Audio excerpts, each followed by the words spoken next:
Bismillahirrahmanirrahim. Assalamu alaikum wa rahmatullahi ta'ala wa barakatuh. Donc, je continue sur notre travail. Donc, on va voir aujourd'hui comment éditer une commande. Donc, je lance la base de données. D'accord. Éditer une commande, c'est la même chose que l'interface ajouter une commande. Donc, je vais profiter de l'interface F ajouter commande. Donc, je vais faire copier et coller. Donc, F éditer commande. Très bien. Donc, je passe en mode création ici. Donc, mode création. Donc, je vais mettre ici donc édition ici. Donc, édition commande.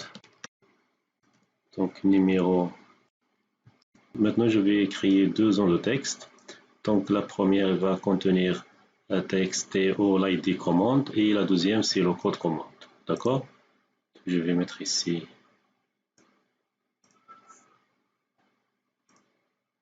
Pardon. Donc, ces zones de texte ici.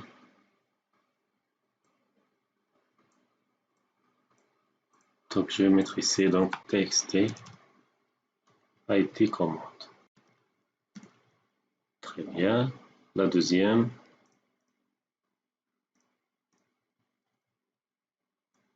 Je vais mettre ici le code commande. Donc, texte code commande. Très bien. D'accord. Je vais mettre ici un petit mise en forme ici. La même chose. Je vais mettre la couleur. Par exemple, comme ça. Et pour le texte IT commande, donc c'est pas nécessaire de l'afficher. Donc, je vais le cacher ici. Donc, ici, c'est une clé technique. Je vais utiliser dans le code VBA. D'accord. Je peux mettre ici invisible ou visible est égal à non. Très bien. D'accord. Donc, sur liste commande, je vais faire appel à ce formulaire. Donc, je vais mettre ici donc, if list commande.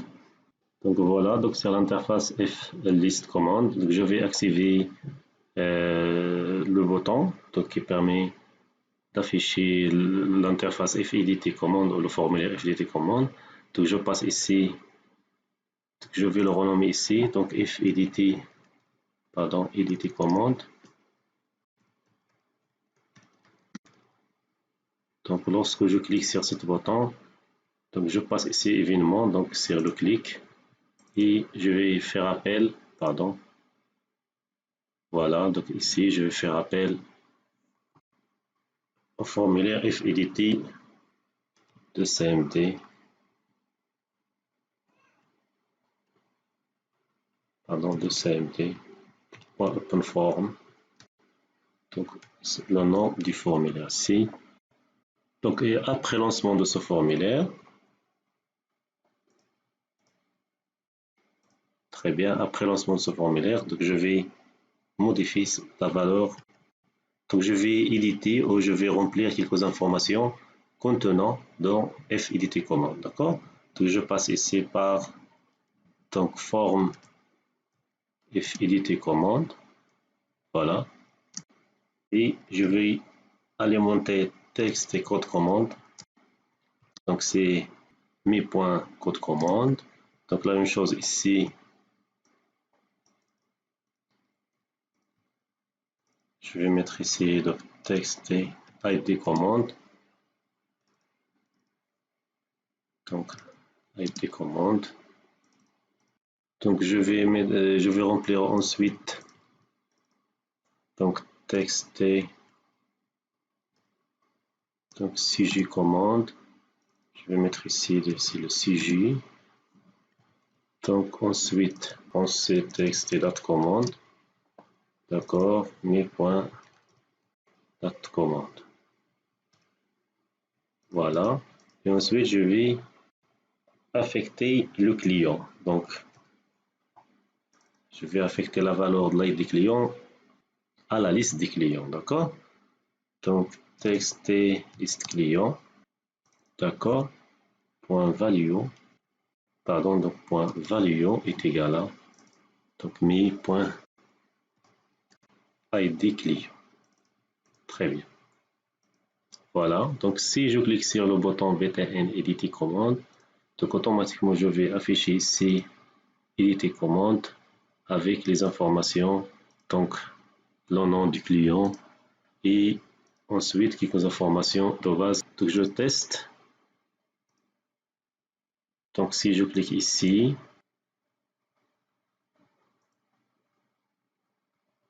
pardon, c'est pas Open Diagram, c'est Open Form, pardon. Voilà. Je continue. Voilà, donc le client il est affecté et je pense ici, donc c'est la date, il est affecté ici et le sujet de la commande est ensuite affecté. Je teste ici, donc je clique, voilà,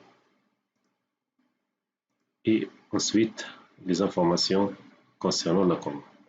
Donc maintenant je vais alimenter les informations ici et ensuite je vais charger de la base de données les enregistrements équivalents de cette commande dans la table commande détail. D'accord?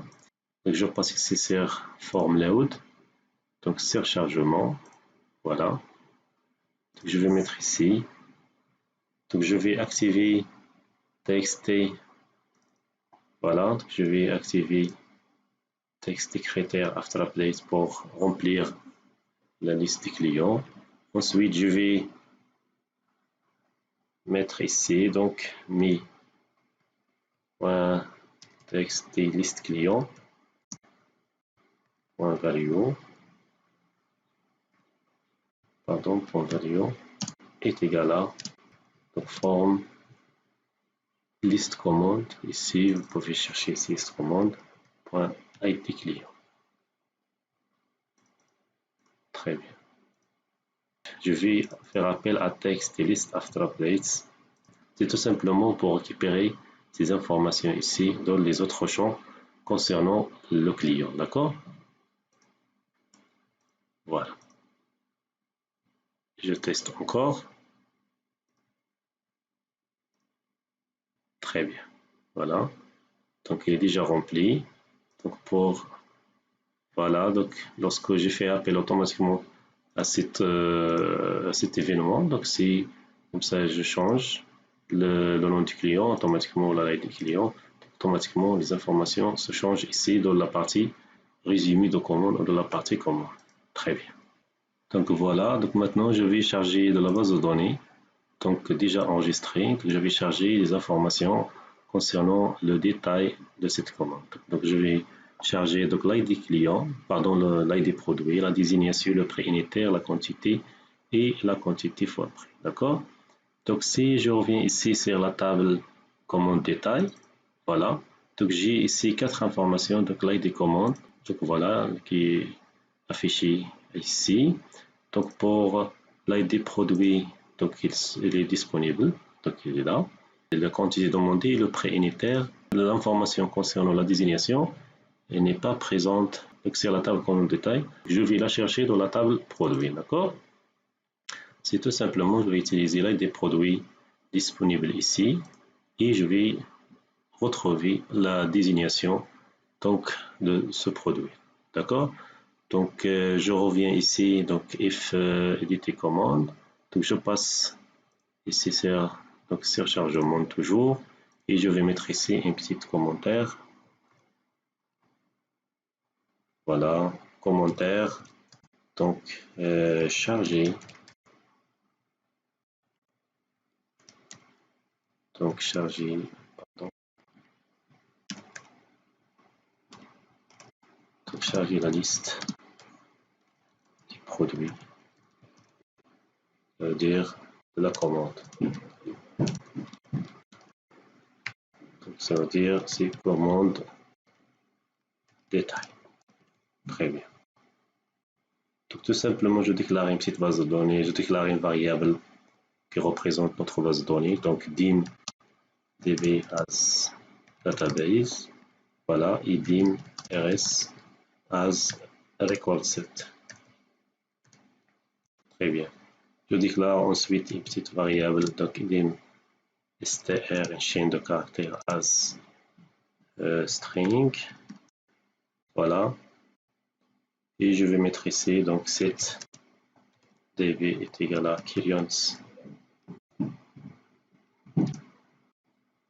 et ensuite set donc rs est égal à db point pardon par record set. Donc je reviens sur cette chaîne de caractères. Ensuite, pour ne pas oublier, je vais mettre ici donc db pardon rs.close. Je vide la mémoire et je détruis les objets. Donc set rs est égal à nothing.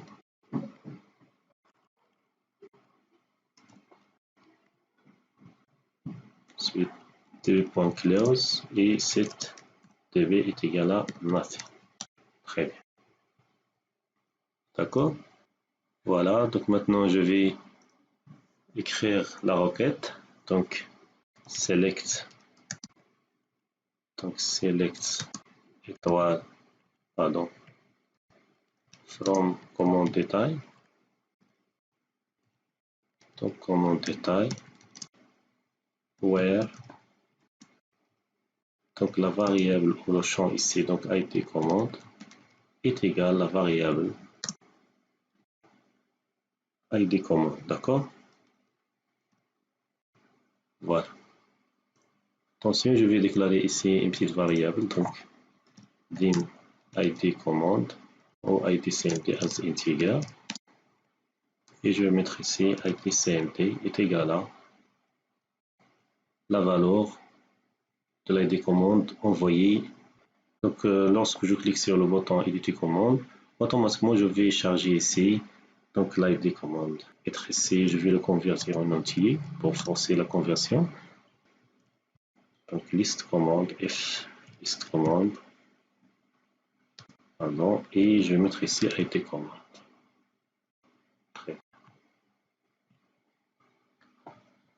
Donc ici donc je vais mettre cette variable where id et je passe le deuxième paramètre, c'est db OpenDNSL. Très bien.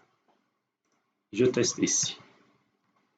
Donc if si cette variable ns n'est pas vide, donc rs.uf, ça veut dire not uf, c'est pas, ça veut dire pas vide. Then. Donc rs.moveFirst. Très bien. Ensuite, donc je vais faire une boucle et je lis enregistrement par enregistrement. Et chaque enregistrement, je vais l'ajouter dans la zone de liste de l'interface éditer commande. D'accord? Je vais utiliser une boucle qui s'appelle while. Donc, tant qu'on n'a pas arrivé à la fin de rs de la record set rs, donc rs.uf, d'accord, et je termine avec win, ça veut dire while win. Donc il faut faire attention. Vous devez faire, avant d'écrire le code entre while et win, je vais mettre ici rs.move next. Sinon, si j'oublie ici de mettre ls.move next, je tombe dans une boucle infinie, donc et le programme sera planté, d'accord? Lorsque je termine avec l'enregistrement courant, donc je vais passer au suivant. Tout simplement passer au suivant, d'accord? Maintenant, je vais mettre la chaîne de caractères, donc str est égal à, donc je vais mettre ici donc rs. Pardon, c'est l'id produit. Donc, le premier champ, donc c'est rs.id produit. Donc, il ne faut pas oublier le point virgule ici. Donc, lorsque je vais ajouter un objet dans la zone de liste qui contient plusieurs colonnes. Donc, je vais séparer chaque colonne par point virgule. D'accord? Donc, je retourne à l'idée pour une meilleure présentation. Pardon. Faire un petit espace ici. Concaténer avec. Donc, il faut faire attention. Donc, ici, c'est la désignation. Je vais utiliser ici donc dlocap, la fonction qui permet de récupérer donc une valeur en se basant sur un critère. Donc je cherche ici, donc c'est désignation.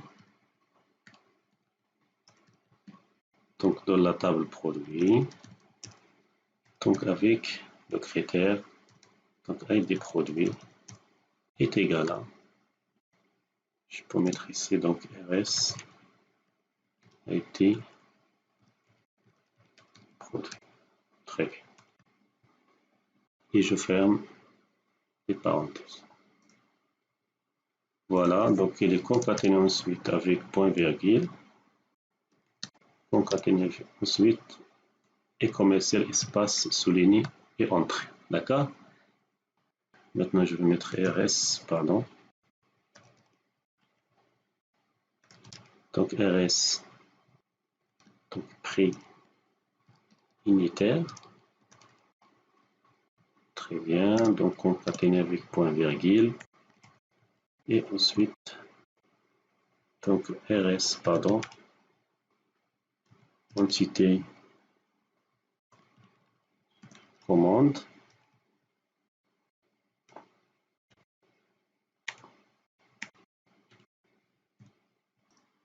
Donc voilà, donc pour la variable quantité fois prix, je peux mettre ici la multiplication de quantité, ça veut dire cette variable au C décimal. Donc je vais mettre, voilà, donc multiplier fois int.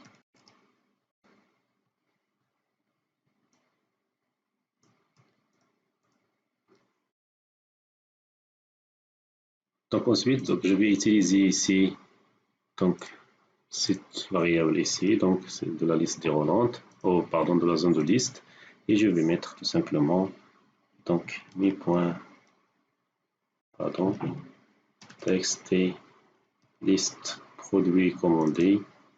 Donc je vais mettre ici add item, et l'item ça veut dire la chaîne de caractères construite, où je peux renommer ici tout simplement cette variable ici par item. Et la même chose ici, donc dim item as string, et je vais mettre ici donc item. Très bien. Voilà.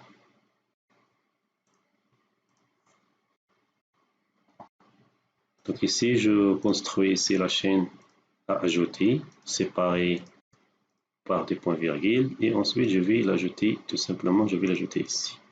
Très bien. Après l'ajout, donc je vais recalculer, donc après ajouter ici, je vais calculer cette variable et l'autre variable qui va faire la somme et la troisième variable, c'est le nombre de produits, ainsi l'affectation de ces variables dans la commande, la partie résumée commande, d'accord? Donc je retourne ici. Donc c'est tout simplement, je vais copier ces instructions donc pour ne pas répéter le code et je vais les mettre, pardon, donc après chargement de la liste ici, donc je vais recalculer, donc texte sans prix, quantité de prix, je vais faire appel à la sommation ici de ce champ. La même chose ici, la quantité, la somme des quantités pour le nombre de produits et ensuite le montant et ainsi de suite. C'est la même chose. Très bien. Donc je teste. Voilà. Donc voilà pour la commande numéro, la commande 3. Donc j'ai deux articles ici. Donc le produit 7 et le produit 9 avec la quantité 1, la quantité 2 et le prix unitaire c'est 15 000, 4 000. D'accord? Donc si, pardon, je retourne ici. Donc si je clique ici sur éditer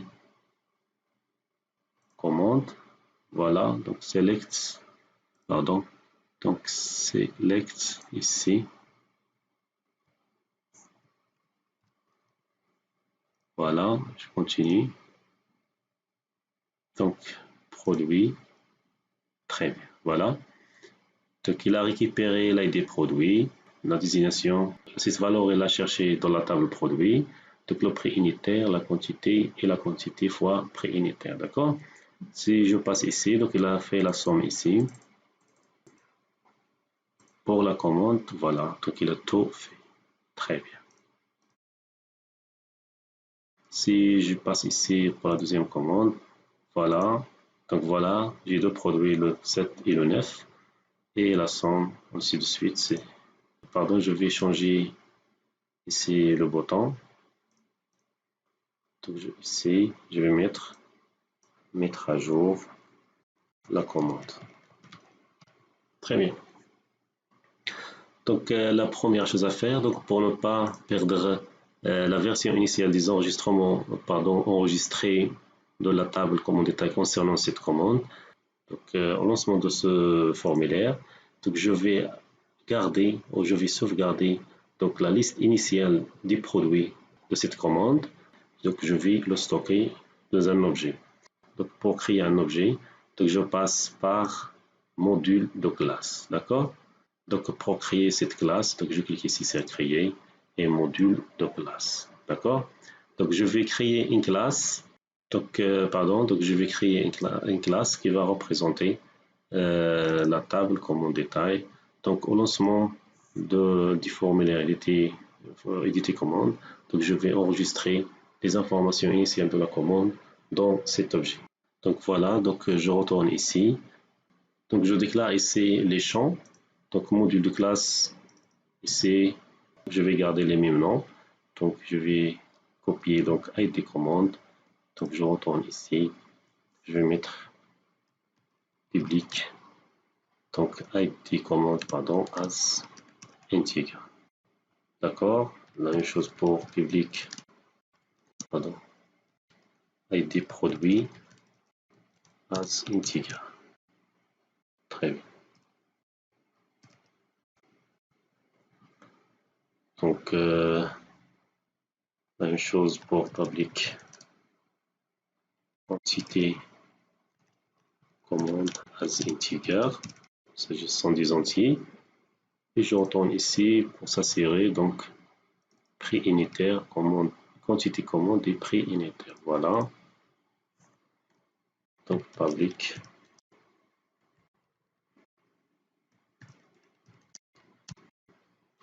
Donc as single. Très bien. Donc je dois ajouter cette contrainte, donc option explicite. Donc par défaut, Access ne reconnaît pas cet objet, donc c'est créé manuellement. Donc explicite, pardon, option.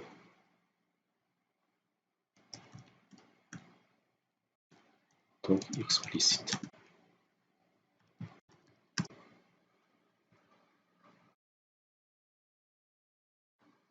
Pardon. Donc CMT, je vais mettre ici de commande, un objet commande détail. Donc le nom de la classe, donc il s'appelle commande détail. Donc pourquoi, commande détail. Donc pourquoi utiliser option explicite ici? Donc j'ai utilisé la contrainte option explicite pour forcer l'utilisateur à chaque utilisation de cet objet. Donc nécessite une déclaration comme ça. Access, il détectera les champs contenus dans cet objet, d'accord? Je vais enregistrer donc le nom du module de classe comme commande détail et voilà, d'accord? Donc je vais créer ensuite un module donc, qui va contenir les méthodes et les objets publics de notre application. Donc ils sont accessibles donc, à partir de n'importe quelle formule, d'accord? Je vais cliquer ici, donc ajouter module, d'accord? Je peux renommer ce modèle lorsque je vais enregistrer ici, je peux mettre module par exemple 01. Je vais mettre ici une variable globale qui va contenir une copie de la liste des produits contenus dans une commande, d'accord? Je vais mettre ici le public, donc copie liste produit, très bien, as, je vais mettre ici donc as collection. Je vais travailler sur une liste de objets. Donc cette liste va contenir les objets commande détail. D'accord? Voilà, je le déclare ici et je retourne ici sur fedit commande. Donc je charge sur la partie charger la liste des produits de la commande détail. Je vais initialiser ici la liste. Donc ici, je vais initialiser notre liste, notre collection. D'accord? La collection, elle s'appelle ici donc copy list. Donc copy list produit. Je peux mettre un S ici. Voilà. Et je retourne ici éditer commande. Je vais mettre set est égal à new collection. Très bien. Donc maintenant, ici, je vais déclarer un objet de type collection, de type commande détail. D'accord? Je vais mettre ici dim cmd par exemple détail, cmd commande détail as commande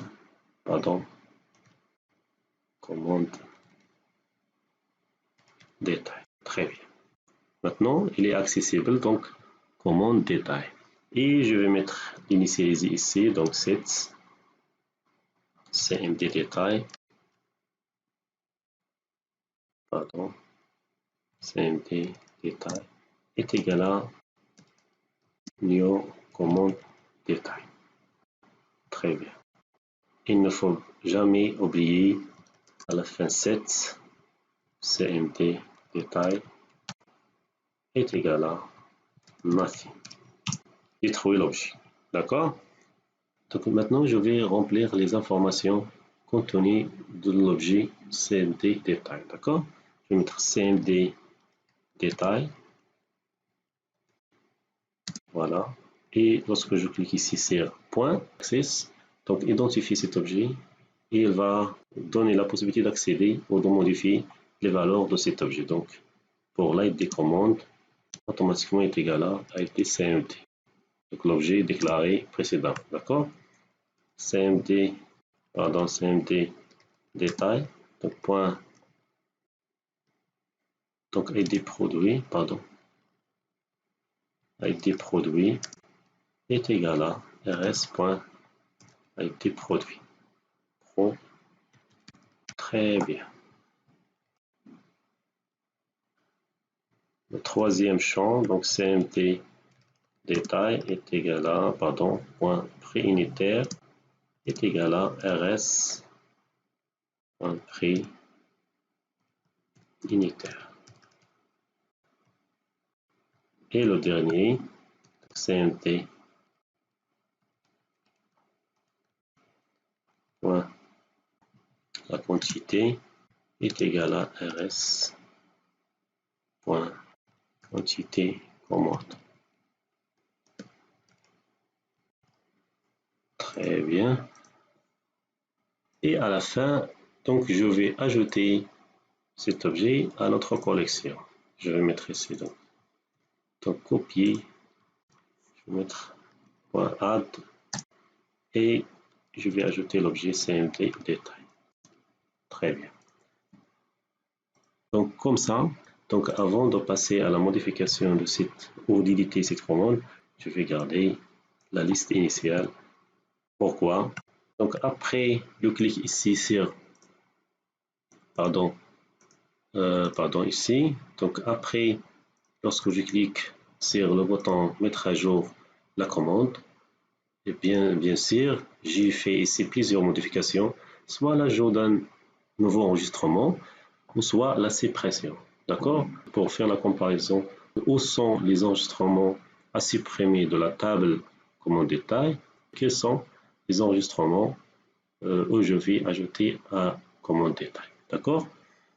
Donc il faut bien retenir comment déclarer ici un module de classe. Donc module de classe, je passe ici sur créer, module de classe. Ensuite, je déclare un module ici qui va contenir la partie publique de notre application. Je vais enrichir ce module-ci. Je vais ajouter ici quelques fonctions qui va automatiser plusieurs tâches, mettre à jour le produit, supprimer un produit, ajouter des mouvements, chercher, etc. Donc la partie chargement du produit est bien réglée. Donc la prochaine séance, Inch'Allah, donc on va voir comment donc mettre à jour cette commande. D'accord? Merci et à bientôt.